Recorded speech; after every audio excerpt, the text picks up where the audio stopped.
L'opération Fluide, c'est une opération qui se déroule jusqu'au 20 septembre à Thoin. L'idée, c'est d'amener l'art actuel en terre médiévale, parce qu'on connaît le passé médiéval de Thoin. Alors, différents artistes ont investi la ville et proposent leurs œuvres, des œuvres originales, généralement. Je suis avec Adrien Tirtiot. Adrien, vous êtes originaire de la région et vous proposez, vous, le béton dans l'art. C'est quoi comme thématique? Comme son nom l'indique, je me suis intéressé au béton dans l'espace public. On va dire l'élément marquant sur lequel je suis tombé ici à Thoin, c'est le viaduc. Oui, alors qu'est-ce que vous avez fait? Vous avez décidé de reconstituer le viaduc en coupe de Dinan, c'est ça? Voilà, partant de ma fascination pour cet ouvrage d'art assez audacieux, j'ai essayé de combiner ça avec un élément du terroir, et cet élément du terroir, c'est la coupe du Tidan, réputée très dure. Donc les expérimentations que toute une série d'artistes ont faites avec des sculptures en béton dans l'espace public, j'ai essayé de les refaire à mon échelle, en armant ma coupe de Dinan, en essayant de voir quelles sont, en vissant dedans, en la découpant, en essayant de la travailler comme du béton, quoi. Elle va tenir jusqu'au 20 septembre, et qu'est-ce qu'on va faire après? On va la manger? Malheureusement, le lieu, il y a une chose que la Cook craint, c'est l'humidité, et le lieu d'exposition ici, c'est le beffroi, qui est aussi une sorte d'ouvrage d'art d'une autre époque, et c'est le cachot du beffroi qui est très très humide, et j'ai dû vernir cette Cook de Dinan.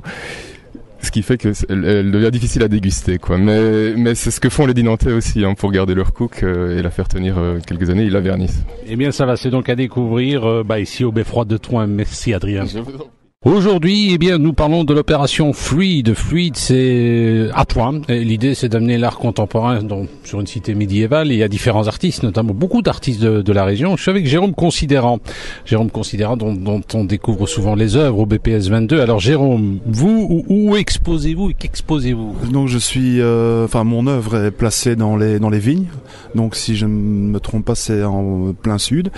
Et donc, pour la biennale Fluide, j'ai réalisé une pièce en acier trempé de plus ou moins 4 mètres carrés qui fait plus ou moins 700 kilos, qui est un travail basé sur le blason de Thoin. Donc je suis reparti du lion de Thoin en le déformant, donc on arrive à une espèce d'animal un peu hybride qui reprend les images fortes qui symbolisent Thoin. Donc on a Saint-Roch, donc la blessure de Saint-Roch au niveau de la cuisse, on a l'évocation des vignes ainsi que des marcheurs, ainsi que des jardins suspendus, l'histoire de la batellerie et le beffroi.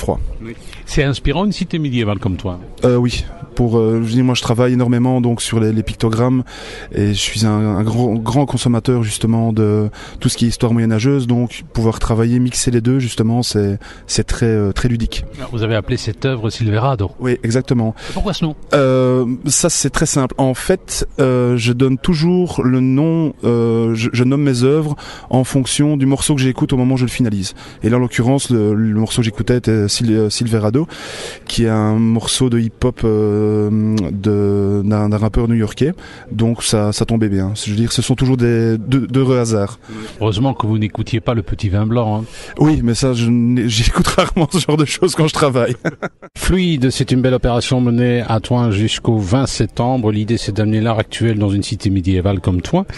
C'est aussi intégré dans le cadre de Mons 2015. Différents artistes exposent, des artistes contemporains, comme par exemple Joss Janssen. Il nous vient de Liège et il propose L'ombre n'a pas encore étendu son emprise sur nos espérances. C'est un long titre.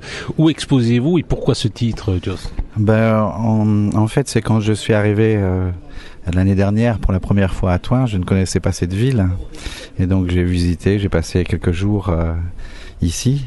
Le fait que ce soit une ville qui soit médiévale, qui a conservé comme ça son patrimoine, était omniprésent. Et donc pour moi ça faisait presque office, je dirais comme Astérix et Obélix, le petit village gaulois qui résiste contre l'envahisseur, contre une certaine modernité où l'urbanisme, les architectes interviennent.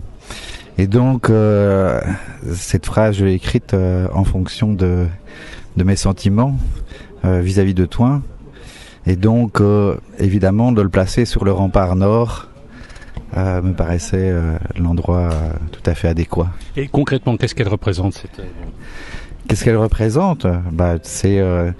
D'abord c'est cette phrase qui est éclairée et qui sera c'est un néon LED. Et donc il y a déjà un paradoxe entre l'ombre et la lumière.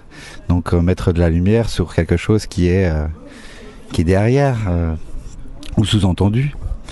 Et donc c'est une façon de voir à la fois le paysage et puis d'avoir cette phrase. Les interprétations sont multiples.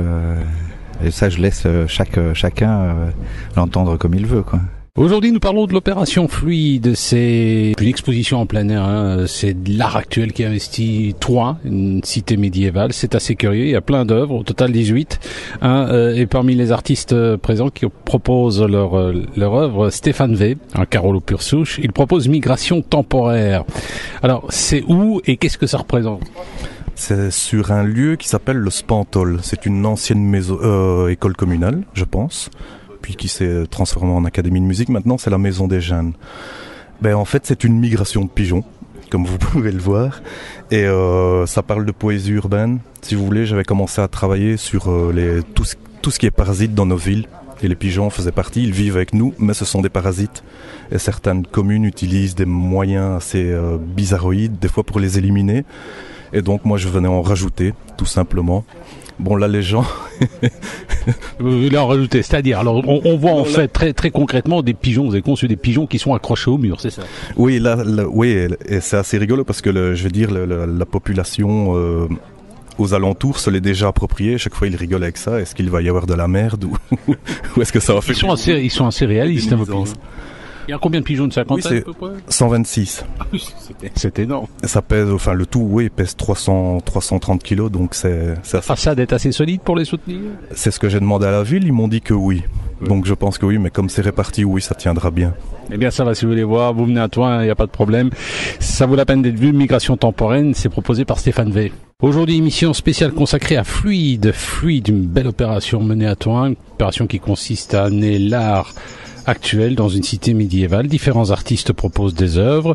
Alors, je suis avec Sophie Langor. Elle nous vient de Liège et elle propose les édiles. Alors, où exposez-vous et ça représente quoi, les édiles ?